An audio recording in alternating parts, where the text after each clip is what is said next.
저로 말할 것 같으면 2014년 신학대학원에 입학한 후 지금 사역 11년차, 사역 1년차 때부터 찾아다니는 신방을 굉장히 열심히 하기 위해 무려 쓰리잡을 뛰어가면서 한 달에 보통 평균 신방비 100만 원, 2024년 10월 한 달 동안만 신방한 횟수가 무려 50번, 아마 예상 수치로는 지금까지 1억 원 정도를 사용하지 않았을까. 그런 제가 한번 청년부 신방하는 법에 대해서 오늘 여러분과 이야기를 나눠보려고 합니다. 왜 이렇게 긴장되지? 네, 알겠습니다. 조심하십시오. 네. 첫 번째, 신방은 부담스럽기 때문에 최대한 부담스러운 순간이 되지 않도록 노력해야 된다. 이미 전도사와 사역자가 청년을 찾아간 순간 이미 그 자리는 부담스러운 자리가 됩니다. 부담스럽지 않기 위한 팁이 뭐가 있느냐? 내 이야기만 하지 않는다. 내 이야기를 관철하기 위해 찾아온 것이 아니라 그 사람의 이야기를 들어주러 온 것이다. 신방하는 법 두 번째, 맛있는 맛집을 찾아가라. 한식, 양식, 중식, 일식, 베트남식 정도를 미리 상대방에게 보낸 다음에 그날 신방 대상자가 먹고 싶은 음식으로 고르고 네이버 평점 높은 걸로 고르면요, 일단 맛있는 음식을 먹으면서 분위기가 대충은 누그러뜨려진다. 찾아온 목적을 정확하게 미리 이야기하는 것도 좋을 것 같다. 어차피 솔직히 우리가 아무런 목적이 없이 찾아간 건 아니잖아요. 함께 교회를 열심히 하자든가, 교회 사역을 부탁하다든가, 좋은 교회를 만들어 가자든가, 너랑 친해지고 싶다든가, 이런 진짜 목적이 있을 거 아닙니까? 이러한 목적을 밝히지 않고 그냥 지나가는 길에 밥 한 끼 먹으려고 들렸어 라고 이야기하는 순간 상대방은 내가 무언가 목적이 있음을 이미 감지하기 때문에 그 만남이 부담스럽게 됩니다. 많은 분들이 그렇게 생각을 하잖아요. 내가 목적한 말을 이야기했을 때 이 만남이 뭔가 좀 부담스럽게 될까 봐 겁난다. 그 정도로 부담스러워질 만남이었으면 그 만남은 애초에 어떤 방식으로 가든 부담스러워지게 되어 있다는 점. 네 번째, 상대방을 찾아가라. 이거는 저희 교회의 신방의 전통이기도 한데, 저희는 무조건 새가족 신방을 할 때 리더분과 함께 새가족분의 직장이 있는 곳이나 댁 근처로 찾아갑니다. 물론 집으로 가는 건 아니고 회사로 가는 건 아니고요. 근처에 맛있는 곳에서 밥은 제가 사고 커피는 리더가 사는 방식으로 이 분의 이야기를 충분히 들어드리기 위해 노력합니다.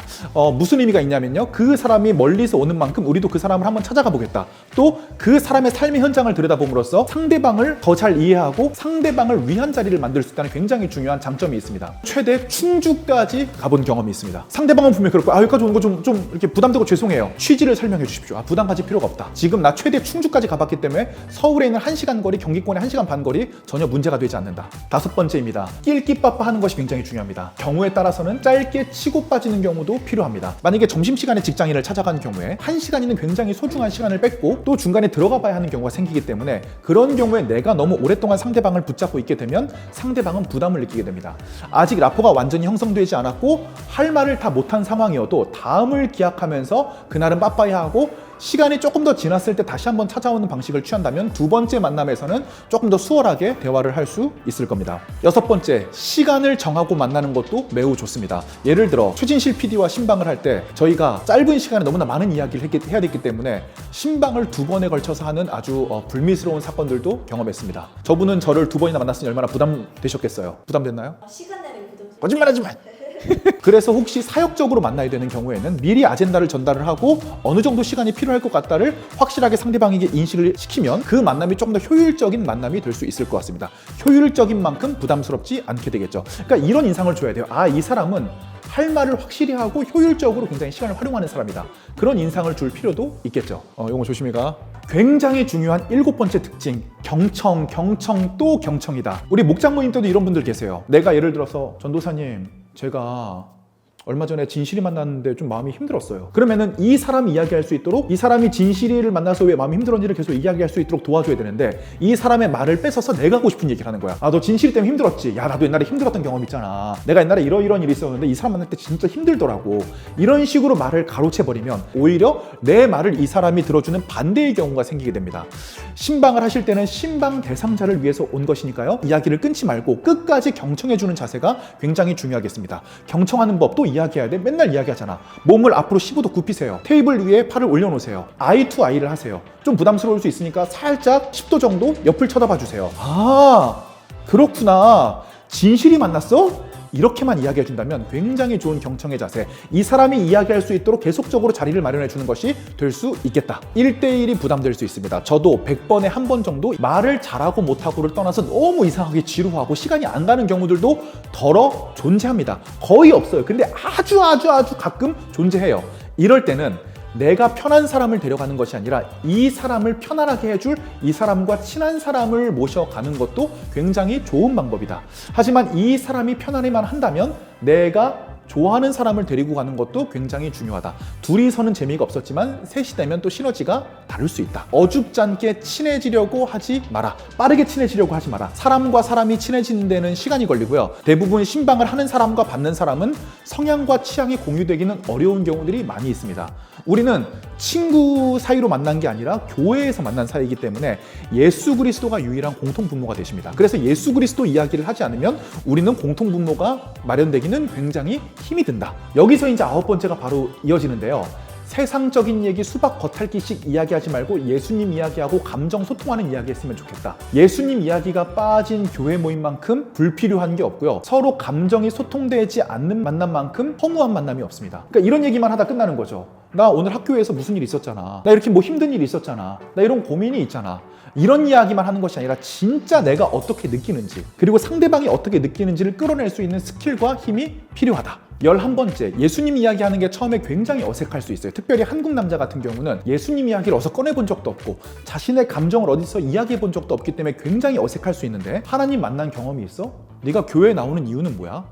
내가 뭘 도와주면 될까? 등등을 물어보면서 이 사람들의 마음을 조금 끄집어내다 보면 예수님 이야기를 하는 것이 굉장히 재미있고 유익한 상태로 이미 한 발을 내딛게 된 것입니다. 교회는 교회만이 줄 수 있는 것을 줘야 되는데 그 교회만이 줄 수 있는 것은 뭐냐? 세속적인 방식의 이야기들이 아니라 예수님에 대해서 어떻게 느꼈는지를 이야기할 수 있는 것. 그것이 필요합니다. 12번째, 그런데 이게 잘 안 될 거예요. 뭔가 내가 목적한 이야기를 잘 꺼내지 못하고 그냥 돌아오기도 하고 이 사람 얘기만 듣다가 오기도 하고 막 세상적인 얘기 뭐 누가 이쁘대 어떤 연예인이 뭐 이런 거 했대 이런 얘기만 잔뜩 하다가 돌아오기도 하는데 이런 시간을 7, 8년 정도 보내면서 마음고생을 좀 했던 것 같아요. 상대방의 책임이 아니라 내 책임이니까 자책도 많이 했던 것 같습니다. 그런데 이런 시간을 분명히 견뎌내야 된다. 시간이 가면 해결해주는 문제니까 너무 자책하거나 서두르지 마라. 13번째, 부정적인 이야기 하지 마라. 신방 대상자는 부정적인 이야기를 할 수 있습니다. 누군가를 욕할 수도 있고요. 자신의 신세를 한탄할 수도 있습니다. 그런데 신방을 하러 가는 사람이 부정적인 바이브가 있어서는 곤란합니다. 상대방의 이야기를 들어주고 설사 부정적인 이야기를 하더라도 그걸 내가 긍정적인 에너지로 바꿔줘서 신방 이후에 상대방이 전도사님하고 얘기했더니 부정적인 마음이 사라지고 되게 긍정적으로 변했어요 라고 하는 생각을 갖게 해야지, 내가 부정적인 마음을 못 이겨서 상대방에게 부정적인 얘기를 막 쏘아붙이면 상대방의 입장에서는 뭐야, 나를 신방을 해주기 위해서 온 건데 왜 본인의 부정적인 이야기만 다 하고 가지? 내가 감정 쓰레기통인가? 다시는 신방 안 받아야지. 이런 상황이 발생할 수 있다. 거기서 이어지는 14번째, 상대방이 부정적이어도 내가 그 부정적인 것을 받아낼 수 있는 그릇으로 나를 변화시켜 나아갔으면 좋겠다. 그럼 어떻게 해야 되는 거예요? 예수님을 더 사랑하기로 결정하고 십자가를 지기로 결정하는 제자의 리더십을 가져야 되는 거죠. 오늘 이 사람이 부정적인 이야기를 해서 내가 감정 쓰레기통이 되는 것도 나의 십자가로 받아들이겠습니다 라고 하는 그러한 내공이 가능해야 되겠죠.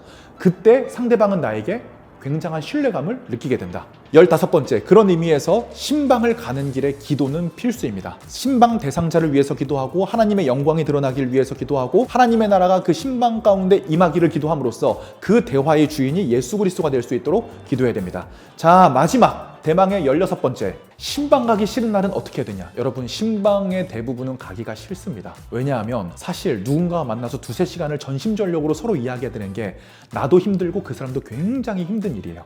그것을 한 달에 40-50번씩 한다는 게 결코 쉽겠습니까? 어떤 분은 신방 한 번 갔다 오면 완전히 넉다운 될걸요? 왜? 그 시간 동안 너무나 긴장감 속에서 이 사람의 얘기를 경청하고 이 사람의 얘기를 받아들이고 내 얘기를 하는 것이 힘들었기 때문이죠. 그래서 그냥 해라. 신방은 그냥 하는 것입니다. 아무튼 오늘 신방에 대해서 얘기를 나눠봤는데요. 신방은 관계형 리더로 넘어가는데 굉장히 중요한 핵심적인 포인트입니다. 신방이 없이는 절대 관계형 리더로 발전될 수가 없다. 이 영상을 보시는 모든 분들이 신방에 능한 관계형 리더로 발전하시길 정말 주님의 이름으로 축복을 드리면서 저도 다음 영상으로 돌아오도록 하겠습니다.